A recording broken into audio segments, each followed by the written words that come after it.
निशान नहीं होगा, कश्मीर तो होगा लेकिन पाकिस्तान नहीं होगा। ये आवाज से आइटम बम, ये आवाज से आइटम बम पर हिम्मत कौन बताएगा? इन्हें चलाने कौन? बोलो, क्या बाप तुम्हारा आएगा? अब की चिंता मत कर मियां, अब की चिंता मत कर मियां, चेहरे का रुख बदल देंगे। इतिहास की तो हस्ती छोड़ो, सारा भूगोल बदल देंगे। धारा हर मोड़ की बदल कर, धारा हर मोड़ की बदल कर लाहौर से गुजरेगी गंगा, इस्लामाबाद के छाती पर फहराएगा फिर से भारत का झंडा। फिर सदियों सदियों तक जिन्ना मुशर्रफ जैसा शैतान नहीं होगा। कश्मीर तो होगा लेकिन पाकिस्तान नहीं होगा। याच्यानंतर सिंहगड रोड परिसरातील सामाजिक कार्यकर्ते पाकिस्तान हिंदुस्तान पाकिस्तान मुर्दाबाद मुर्दाबाद मुर्दाबाद नवाज शरीफच्या बैलाला बोलो भारत माता की जय भवानी। जय शिवाजी। आता या कवितेत म्हटल्याप्रमाणे लातों के भूत बातों से नहीं मानते तो इनको लातों के ही बात जवाब देना चाहिए। मोदी जी ऐसा जवाब देने ही वाले हैं। कल जो युद्ध होगा, युद्ध में हम जीतेंगे ही जरूर। काश्मीरमध्ये ही समस्या चालू आहे दहशतवादाची। 19 जवान आमचे शहीद झाले। 10 दहशतवाद्यांना आतंकवाद्यांना कंठस्नात घालण्यात आमच्या जवानांनी यश मिळवलंय। पण किती दिवस आमचं रक्त सांडायचं? किती दिवस आमच्या जवानांनी फक्त या दहशतवाद्यांना मारण्यात आपला वेळ घालवायचा, रक्त घालवायचं? कधीतरी अशी वेळ आली पाहिजे की जे दहशतवाद पोचतायत, असे जे राष्ट्र असतील, असे जे लोक असतील, असे जे विचार असतील, ते निस्तराभूत करण्याची वेळ आहे। आज दहशतवाद आमच्यावर खूप मोठी समस्या आहे, जगावरती समस्या आहे। अमेरिकेमध्ये हल्ला होतो, बराक ओबामा त्या लादेनला शोधण्यासाठी पाकिस्तानात जातात। आपल्या तोफगोळ्यांनी, आपल्या बंदुकीनी, आपल्या शस्त्र संपन्नतेने त्या लादेनचा खात्मा करतात आणि दाखवतात दहशतवाद असा संपवावा लागतो। अरे दहशतवाद संपवायचा असेल तर छत्रपती शिवाजी महाराज आठवावे लागतील, कारण त्या अफजल खानाचा दहशतवाद त्यांनी असा संपवला होता। छत्रपती शिवाजी महाराज की जय। 32 दाताचे ते बोकड भवानी मातेच्या चरणी अर्पण करणारे छत्रपती शिवाजी महाराज आठवावे लागतील। आणि हा पाकिस्तान नामक बोकड आम्हाला या भारताच्या चरणी असा गाळावा लागेल, असा अर्पण करावा लागेल की पुन्हा भविष्यात पाकिस्तान, पुन्हा भविष्यात असं उद्भवणारं आतंकवादी निर्माण करणारं राष्ट्र या जगात उदयाला येणार नाही। असं करावं लागेल। कधीतरी आम्हाला पुढे होऊन आमच्या सहनशक्तीचा अंत आता होत आलाय। सहनशक्ती आमची संपते आणि ज्यावेळेस सहनशक्ती संपते त्यावेळेस आपली शक्ती जागृत होते आणि आज ही आमची शक्ती जागृत होते। आम्हाला शेलार मामा सारखा 90 वर्षाचा माणूस सुद्धा आज सीमेवर जाऊन लढायला तयार आहे। मोदीजी एकदा संधी सांगा। हा जमलेला राष्ट्रभक्त समूह आज सीमेवर जाऊन त्या आतंकवादाचा खात्मा करायला तयार आहे। आमचे जवान रक्त सांडतायत सीमेवरती। काय मानसिकता असेल त्यांची? या देशासाठी रक्त सांडण्याची संधी त्यांना मिळते। ते विचार करत असतील, एक सैनिक आपल्या अधिकाऱ्याबरोबर फिरतोय आणि अधिकारी त्याला विचारतोय, जा सैनिक कुठपर्यंत आलेत पहा। तो अधिकारी त्या सैनिकाला सांगतोय, सैनिक दूरवर जाऊन लांबपर्यंत जाऊन पळत येतोय आणि अधिकाऱ्याला म्हणतोय की अरे सगळीकडनं आता आपण घेरले गेलेलो आहेत, आपलं युद्ध कुठनं सुरू करायचं? हा जो सैनिक असतो, अधिकारी असतो, तो मोठ्यानं म्हणतो, अरे वा सगळीकडनं घेरलो गेलोय ना, आता कुठलंही सुरू करू, जिथं गोळी मारू तिथं आतंकवाद्याला आम्ही धारशाई केल्याशिवाय राहणार नाही, असं सैनिकांचं मनोबल आहे। एवढी मोठी समस्या ही दहशतवादाची आहे।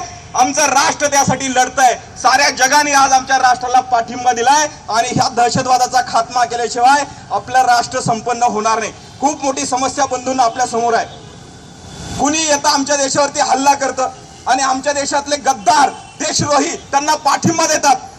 बुरानवानीला 8 जुलैला मारलं, 2 लाख लोक त्याच्या अंत्यविधीला जातात। आमच्या देशातले 2 लाख, आमच्या देशात राहणारे, आमचे मीठ खाणारे, आमचं अन्न पाणी घेणारे, आमच्या जमिनीचा वापर करणारे, आमची साधन संपत्ती वापरणारे हे जे देशद्रोही त्या बुरानवानीच्या अंत्ययात्रेत जातात 2 लाख लोक। त्या कसबला मारतात। त्या कसबला मारल्यानंतर मुंबईमध्ये अंत्ययात्रा निघती, त्याला जमणारे आमच्या जिथले देशद्रोही आहेत। नरेंद्र मोदींना विनंती आहे की या आतंकवाद्यांबरोबर घरभेद्यांना, या देशद्रोह्यांना देखील असाच बाहेरचा रस्ता दाखवा, यांचाच खात्मा करा, यांना नष्ट करा, त्याशिवाय हा दहशतवाद संपणार नाही.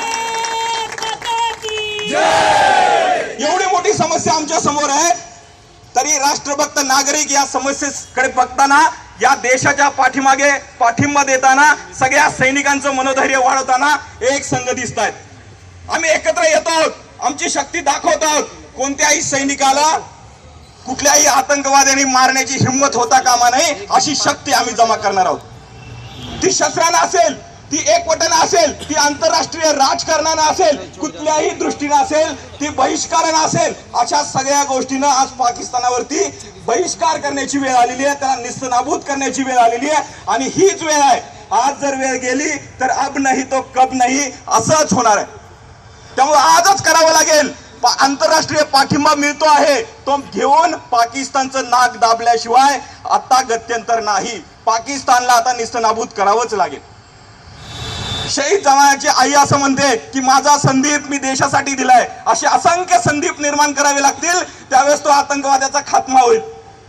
एका आपल्या शहीद जवानाची मुलगी असं म्हणते की मोदीजी तुम्ही बदला घ्या, माझ्या वडिलांचं रक्त व्यर्थ जाणार नाही, बलिदान व्यर्थ होणार नाही, यासाठी तुम्ही आतंकवाद्यांचा बदला घ्या. बंधूंनो, आज बदला घेण्याची वेळ आलेली आहे. आपण सगळ्यांनी एकत्रित येऊन, संघटित होऊन, या देशावरती जी अतिक्रमण होत आहेत, आतंकवाद्याचं असेल, अशा सगळ्या समस्यांना पुरून उरलं पाहिजे. त्यासाठी रस्त्यावर उतरण्याची आज वेळ आहे. आपल्या सैनिकांना पाठिंबा देण्याची वेळ आहे. आपल्या सरकारच्या पाठीमागे भक्कमपणानं उभं राहण्याची गरज आहे की तुम्ही कारवाई करा. तुम्ही जी कारवाई कराल त्या कारवाईला आमचा पाठिंबा आहे. या देशासाठी जे जे करावं लागेल ते आम्ही करूया.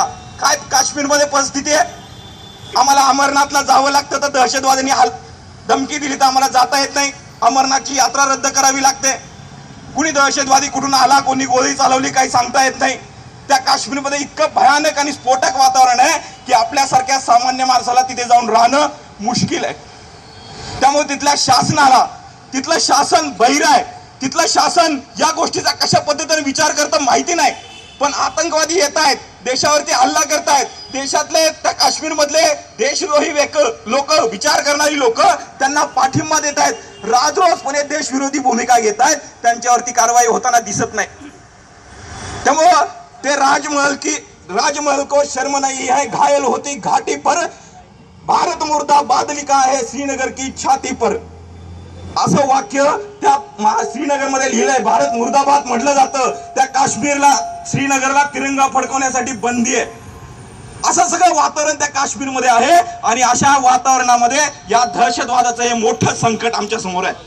तरी सुद्धा भक्कमपणानं आमचा संयम अजून सुटलेला नाही.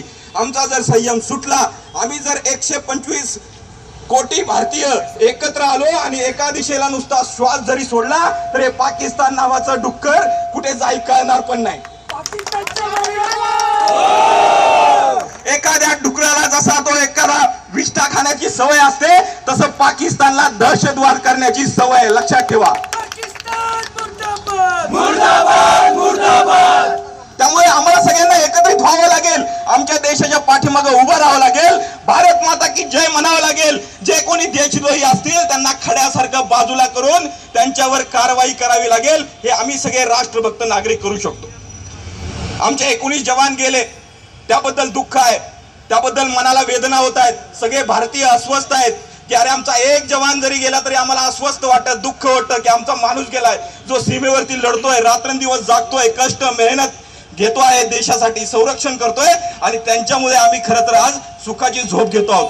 ते तिकडे सीमेवरती असतील, आम्ही गावामध्ये झोपतो आहोत. शांत झोप लागण्याचं कारण ते आहे. विचार करा, एखाद्या सैनिकाने असा विचार केला की सीमेचं रक्षण नाही करायचं, काय होईल आपलं. त्यामुळे सैनिकांच्या प्रती संवेदना, त्यांच्या प्रती आदर, त्यांच्या प्रती सन्मान आपल्या मनामध्ये असलाच पाहिजे. जे जवान शहीद झाले त्यांच्या कुटुंबियांच्या प्रती सुद्धा आदर आपल्या मनामध्ये असला पाहिजे की असे शूरवीर जवान त्यांनी या देशासाठी दिले की ज्यांच्या बलिदानानं, ज्यांच्यामुळे हे आतंकवादी आमच्यापर्यंत घुसू शकले नाहीत. आमच्या देशांचं संरक्षण त्यांच्यामुळे झालं. त्यामुळे बंधूंनो, विचार करा की ही सगळी खूप मोठी खेळी आंतरराष्ट्रीय षडयंत्र आहे. काही देश त्यांना पोचवण्याचा प्रयत्न करतायत, काही देश वेगळी भूमिका मांडतायत, पण तरी सुद्धा आम्ही छत्रपती शिवाजी महाराजांच्या पावलावर पाऊल चालणारे टाकणारे असे सगळे मावळे आहोत, असे सगळे राष्ट्रभक्त लोक आहोत। आणि या आतंकवादाचा जर आपल्याला खात्मा करायचा असेल तर आपल्या सगळ्यांनी सुद्धा आमच्या परिसरात आम्ही जवान आहोत, आमच्या परिसरामध्ये आम्ही सैनिक आहोत, लष्कराचे नसू पण भारताचे सैनिक आहोत। आम्ही ज्या ज्या ठिकाणी आहोत, ज्या ठिकाणी असं होत आहे, ज्या ठिकाणी अशा काही कारवाया आढळत आहेत, ज्या ठिकाणी देशद्रोही कृत्य आढळत आहेत, ज्या ठिकाणी माझ्या भारत भूमीचा अपमान होतोय, ज्या ठिकाणी माझ्या भारत भूमीचं हित नाही आहे, ज्या ठिकाणी माझ्या भारत भूमीला शिव्या घातल्या जात आहेत, अशी कोण लोक असतील, अशा कोण संघटना असतील, असे शोधा, अशावरती कारवाई करा। अशासाठी आपण सगळ्यांनी उभं राहिलं पाहिजे, तर या दहशतवादाचा खात्मा होईल। कारण दहशतवाद फक्त काश्मीरमध्ये नाही मित्रांनो, आमच्या पुण्यामध्ये 2-4 वर्षापूर्वी दहशतवाद झाला, काही हल्ला आमच्यावरती झाला। अशी अनेक शहर आहेत की ज्यावरती दहशतवादाचं मोठं संकट आहे। आम्ही काय करू शकतो? आम्ही असं करू शकतो की ज्या ज्या ठिकाणी अशी परिस्थिती आहे, जिथे जिथे आम्हाला वाटतंय तिथे आम्ही लक्ष ठेवू शकतो का? जिथे जिथे असं होत आहे तिथे आम्ही काय करू शकतो? तर अशा दृष्टीने आपण विचार केला पाहिजे एक राष्ट्रभक्त नागरिक म्हणून। त्यामुळे मित्रांनो, दहशतवादी हल्ला आमच्या देशावरती झालाय, दुर्दैवी स्थिती आहे, आमच्या सैनिकांचं बलिदान झालं आहे, पण तरी सुद्धा आम्ही हार पत्करलेली नाही। आमचा देश हार मारणाऱ्यांचा देश नाही, दिग्विजयाला पराक्रमाला देणाऱ्या वीरांचा देश आहे, शौर्यवान वीरांचा देश आहे। हम उन वीरों की संतानें हैं, आरों से जिनके शीश कटे, जिनके 2 बच्चे चिने गए दीवार में फिर भी रहे डटे, गुरु गोविंद के बच्चों की तरह अपना शीश कटा देंगे, भारत माँ का नाम बढ़ा देंगे, भारत माँ का नाम बढ़ा देंगे। असं म्हणत आपल्या सगळ्यांना या राष्ट्रासाठी जे पडेल ते काम करावं लागेल, जिथे जमेल तिथे उभं राहावं लागेल, जे आम्हाला भारतासाठी करता येईल ते सगळ्यांनी आपल्या क्षमतेप्रमाणे करावं लागेल। कारण या राष्ट्रप्रेमाची आग लागल्याशिवाय हा दहशतवाद शांत होणार नाही। बंधून, आमच्या घरामध्ये आम्ही सुखी असू, आमच्या नोकरीमध्ये आम्ही रमत असू, आम्ही जिथे राहतो तिथे आनंदात असू, पण आमच्या देशाचा विचार केल्याशिवाय आमचा एक दिवस जाणार नाही असा संकल्प करण्याची गरज आहे। कारण राष्ट्रप्रेमाची आग आमच्या मनामध्ये लावावी लागेल। हो गई है परिपर्वत सी पिघलनी चाहिए, इस हिमालय से कोई गंगा निकलनी चाहिए। आज ये दीवार पर्दों की तरह चलने लगी, लेकिन शर्त ये थी ये बुनियाद हिलनी चाहिए। हर गली, हर नगर, हर गांव हाथ लहराते हर लाश चलनी चाहिए। मेरे सीने में नहीं तो तेरे सीने में सही, हो गई तो आग लेकिन आग जलनी चाहिए। बंधुनो, ही राष्ट्रप्रेमाची आग आपल्या मनामध्ये आपल्याला पेटवावी लागेल। आणि या राष्ट्रप्रेमाच्या साठीच आपल्याला जे जे शक्य आहे, जे जे करता येईल, त्यासाठी आपण जर उभं राहिलो, एका दिशेने आपण जाऊ लागलो, एका दिशेने आपण जर विचार केला, एका दिशेने एका लक्ष्यावरती, एका शत्रूवरती आपण जर लक्ष केंद्रित केलं, तर हे पाकिस्तान किडूक मिडूक असणारं राष्ट्र आपल्या पुढे उभं राहू शकणार नाही। तो पाकिस्तानचा उलटा चोर कोतवाल को डाटे असं म्हणतात। पाकिस्तान काश्मीरमध्ये काश्मीरचा मुद्दा युनो मध्ये घेऊन जातं आणि भारत काहीतरी कारवाया करतं असं सांगतो। वारे नवाज शरीफ असा माणूस कधी बघितला नाही। आतंकवादी कारवाया करणारे तेच, आतंकवादाला पोचणारे तेच, माणसं निर्माण करणारे तेच आणि प्रोत्साहन देतात भारत असं म्हणणारे तेच, हा नवाज शरीफ। त्यामुळे मित्रांनो, हा आतंकवाद संपायचा असेल तर 1.25 कोटी भारतीयांनी आत्ताच्या सरकारच्या मागे, आपल्या जवानांच्या मागे एक दिलानं, एका शक्तीनं, एका क्षमतेनं उभं राहिलं पाहिजे। हा पाकिस्तान निस्तनाबूत झालाच पाहिजे। येणाऱ्या काळात हे होईल। आपण याचा निश्चय करूया की आमच्या याच देही याच डोळा आम्ही आहोत तोपर्यंत हे जे दुःख आहे, हे जे आतंकवादाचं सावट आहे, हे राष्ट्र आहे, हे आतंकी राष्ट्र आहे, ते निस्तनाबूत झाल्याशिवाय राहणार नाही। मी सगळ्यांना विनंती करतो की आपण सगळेजण राष्ट्रप्रेमी नागरिक आहोत। आपल्या आपल्या ठिकाणी ज्या ज्या गोष्टी मी सांगितल्या त्या आपण करत राहूया। त्या जर केल्या तर आपण एका अर्थाने आपल्या राष्ट्राचं जे कर्तव्य आमच्यावरती आहे, जे आमच्यावरती जबाबदारी आहे, ती जबाबदारी आम्ही पूर्णपणे निभावू आणि आपले राष्ट्र पुन्हा मोठ्या परमोळ भावाकडे, एका चांगल्या समृद्धतेकडे नेण्याचा संकल्प या दृष्टीने आपण सगळेजण करूया। भारत माता की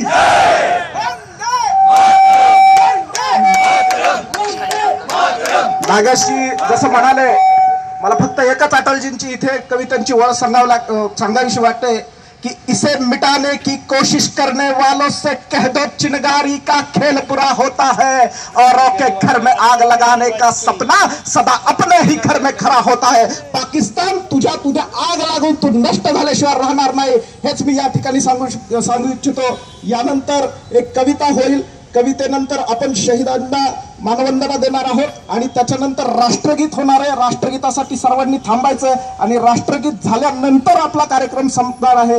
तर मी या युवकाला विनंती करतो की त्यांनी कविता सादर करावी. नमस्कार, मी उमेश खंडेलवाल. कवितेत सर्व जे देशाचे आपले पराक्रमी वीर आहेत त्यांनी एक आवाहन करतो. त्यांचा वीर पराक्रम तुम्हाला दाखवतोय. हे भारत के राम जगो, हे भारत के राम जगो, मैं तुम्हें जगाने आया हूँ और 100 धर्मों का धर्म एक बलिदान बताने आया हूँ. सुनो, हिमालय कैद हुआ है दुश्मन की जंजीरों में, आज दिखा दो कितना पानी है भारत के वीरों में. खड़ी शत्रु की फौज द्वार पर आज तुम्हें ललकार रही, सोए सिंह जगो भारत के माता तुम्हें पुकार रही. रण की भेरी बज रही, उठो मोह निद्रा त्यागो, पहला शीश चढ़ाने वाले माँ के वीर पुत्र जागो. बलिदानों के वज्र बंद पर देशभक्ति की ध्वजा जगे, रक्त के कंकण पहने हैं वो रक्त वीर की भुजा जगे. अग्निपथ के पंछी जागो, शीश हथेली पर धरकर, और जागो राष्ट्र के भक्त लाडले, जागो मौत के सौदागर. खप्पर वाली काली जागे, खप्पर वाली काली जागे, जागे दुर्गा परबंडा, और रक्त बीज का रक्त चाटने वाली जागे चामुंडा. नरमुंडों की माला वाला जगे कपाली कैलासी, और रण की चंडी घर घर नाचे, मौत कहे प्यासी प्यासी. रावण का वध स्वयं करूंगा, रावण का वध स्वयं करूंगा, कहने वाला राम जगे, और कौरव शेष ना एक बचेगा, कहने वाला शाम जगे. परशुराम का परशु जागे, रघुनंदन का बाण जगे, यजुनंदन का चक्र जगे, अर्जुन का धनुष महान जगे. चोटी वाला चाणक जागे, चोटी वाला चाणक जागे, पौरस पुरुष महान जगे, और सेल्यूसस को कसने वाला चंद्रगुप्त बलवान जगे. हटी हमीर जगे जिसने झुकना कभी न जाना, जगे पद्मिनी का जौहर वे, जगे केसरिया बाना. देशभक्ति का जीवित झंडा, आजादी का दीवाना, 80 घाव वाला सिंह जगे वो हल्दी घाटी का राना. दक्कन वाला जगे शिवाजी, दक्कन वाला जगे शिवाजी, खून था जिसका ताजा, मरने की हत्या ना करते बिकट मराठों के राजा. छत्रसाल बुंदेला जागे, पंजाबी गुरबान जगे, गुरु गोविंद का बलिदान जगे, वे पृथ्वीराज के बाण जगे. लड़वैयों का जगे मोर्चा, लड़वैयों का जगे मोर्चा, जगे झांसी की रानी. अहमद शाह जगे लखनऊ का, जगे कुंवर सिंह बलिदानी. रणवीरों का जगे मोर्चा, पानीपत मैदान जगे, और भगत सिंह की फांसी जगे, वे साफे करके प्राण जगे. आजादी की दुल्हन को, आजादी की दुल्हन को जो सबसे पहले चूम गया, स्वयं कफन की गांठ बांधकर सातों सागर घूम गया. उस सुभाष की आन जगे, और उस सुभाष की शान जगे, ये भारत देश महान जगे, ये भारत की संतान जगे.